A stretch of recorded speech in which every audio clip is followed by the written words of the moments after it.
So emotions are really, really things that a lot of times we tend to not want to experience, and we say, oh, it's okay, it's all good, as on a spiritual path specifically. I see a lot of people not wanting to experience the full range of emotions that we have, and I think it's really important to experience those emotions, to become completely seated in sorrow or sadness or anger or happiness or any of the myriad emotions that come in and out of our lives, and that they're very profound teachers, that these emotions come to bring us very important lessons for ourselves in order to be able to move further on our soul paths.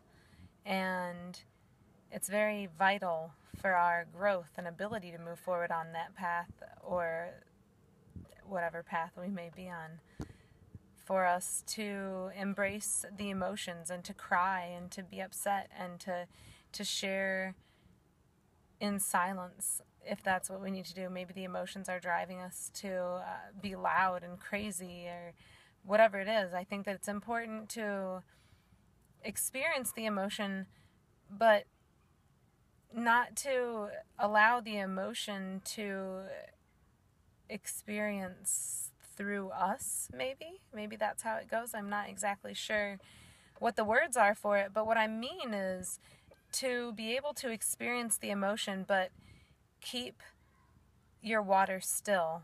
I like to think of us as having a lake inside of us, a personal lake. And when the surface of that lake is still, then it reflects everything around the water's edge. And emotion is like this water that's very turbulent.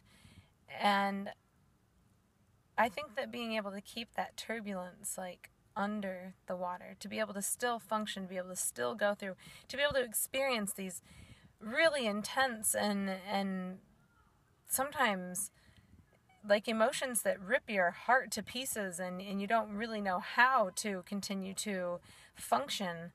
But I think part of the key is to function through them while still honoring them and experiencing them, which may not make very much sense because it's an extremely hard thing to do, to not allow the emotions to override us and to say things out of anger and to do those things. But when you can witness, recently I've been witnessing myself go through many different situations and just kind of taking on the position of the observer and seeing as these things are rising and falling.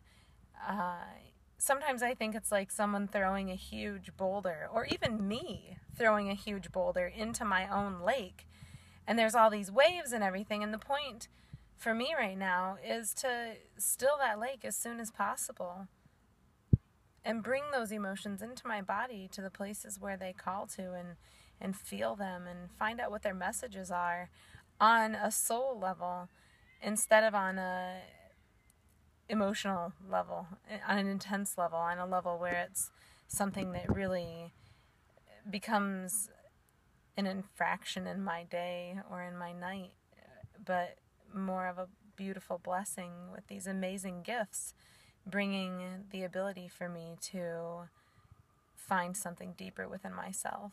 And so